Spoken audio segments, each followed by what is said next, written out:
What's up, adventurers? Today we're diving into the ultimate challenge in Crystal of Atlan, the Queen Coronation Raid, Elite Mode. This is where your gear, teamwork, and strategy are pushed to the limit. If you're looking to lead your server to glory or snag that Tyrant Slayer title, stick around. Let's jump in. At about to 91% HP, the boss teleports to the center, seals skills, and creates a hexagonal burning zone plus 5 outer areas blocked by firewalls. 4 bombs spawn, rook and pawn always in the middle, while bishop and knight pairs appear randomly outside. Meanwhile, tracking lasers and large red AoEs appear. Destroying all 4 bombs removes the firewalls.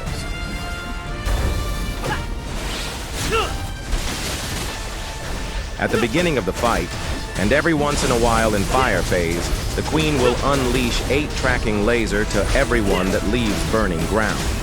While this is scary, players can just stay in midair and DPS the boss. The laser only do damage near ground. If players are not confident in staying midair, double jump height, feel free to run around to prioritize survival. The fight has 3 phases: fire, ice, and duel. In fire phase, dodge tracking lasers, save ultimates for sealed bombs, avoid front slashes, and handle firewall mechanics. At 75% HP, boss goes mid, invincible, spawns 2 Leotid or 2 pawns, and teleports 2 players to the chessboard. Only basic attacks work. Destroy big tiles for Leotid, small for pawns, or all. Clear in 40 seconds or wipe. Afterward, pawns fire 8 tracking lightnings before shield break, while Leotid must be tripped. Group pawns together and focus DPS on staggering Leotid. Clearing this starts ice phase.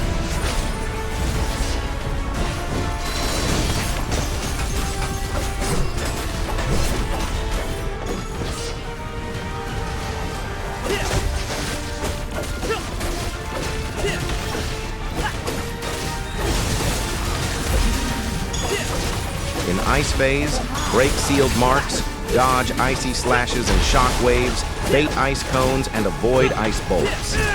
At 51% HP, you'll face ice walls and bombs. At 25% HP, another chessboard mechanic triggers. Handle Polonese or Ophelia carefully and manage their post-board attacks.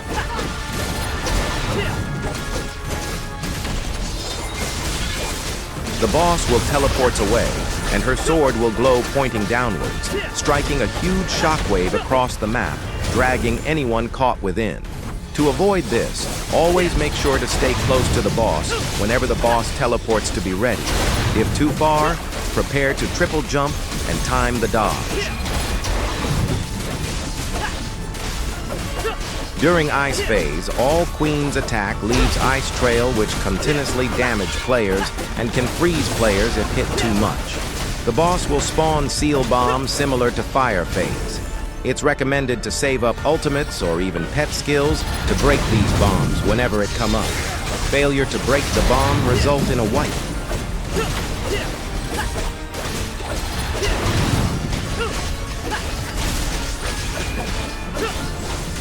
The boss sometime will spawn ice cone, which will chase players before dropping. This ice cone will explode after a while. Players chased by the ice cone should move away and drop it away from the boss before going in again. No mistakes this time. At 51% HP, boss teleports mid, seals skills, and sends everyone randomly. 4 bombs spawn in the center, blocked by ice walls. Triple jump over or use falling ice cones as platforms. Don't overlap cones or they'll break. Destroy all bombs quickly. If too slow, the boss spams ice cones and ice bolts. The boss sometime will spawn ice bolts that spawn multiple ice portal around every player and shoot ice bolts at the ground. This mechanic can be easily avoided by staying mid-air, double jump height, as the bolts only strike the ground, or dodge and run.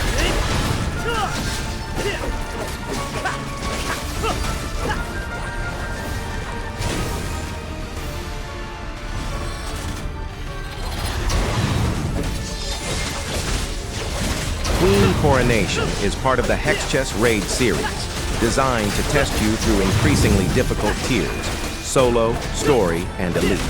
Elite mode brings 8-player fights, tougher mechanics, and top-tier rewards. Clearing Elite mode early unlocks server-wide perks, including the coveted Tyrant Slayer title and the Hall of Honors. Before stepping in, prep is key.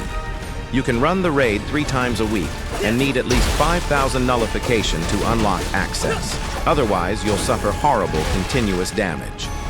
Aim for at least 60,000 power or 50,000 with Scytheguard supports. Buff up with Golden Fleece, sleep at the Adventurer's Lodge, and bring food buffs like fried fruit skewers, carrot mushroom rice, and your elemental food. Teams assign 8 roles: 2 rooks, 2 bishops, 2 pawns, and 2 knights. Strongest DPS should take bishop and knight roles. Manage your ultimates wisely, and remember, the team has 15 revives and each player gets 3 personal revives. Staying alive early means more safety later. At about 25% HP, boss goes mid-invincible and spawns 2 Polonies or 2 Ophelia, while 2 players are sent to the chessboard. Only basic attacks work. Destroy orange tiles for Polonies, purple tiles for Ophelia. Clear in 40s or wipe. Afterward, Polonies fire dual lasers, triple jump or use Awakening, while Ophelia's fireballs must be cleared before they become permanent. Success starts dual phase.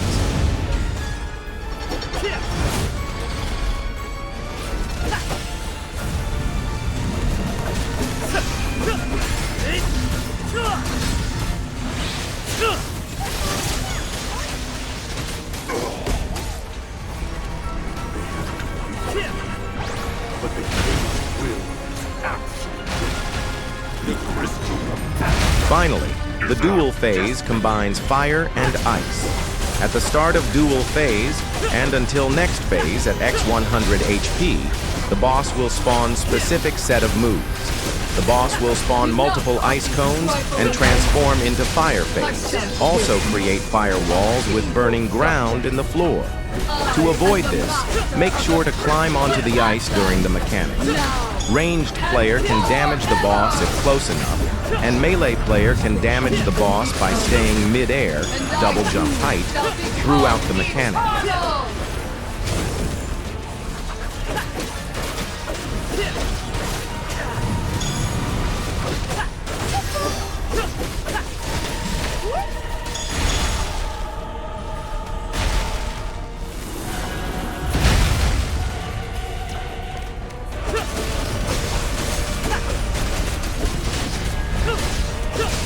At per 10% HP, boss locks HP and spawns an opposite element clone. Kill it within 40s or wipe. Both can still use normal attacks. If revives are low, focus the clone. If DPS is strong, push the boss. Watch out for Ice Shockwave from range. It's the deadliest move. If the fight drags on too long, the clone will respawn.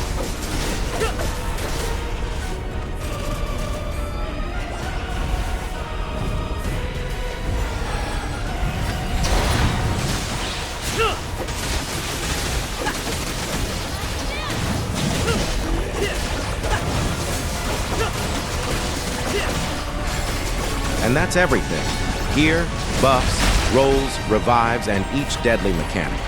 Elite mode is tough, but with practice and coordination, it's conquerable and rewarding. Share your success in the comments, and don't forget to like and subscribe. Thanks for watching.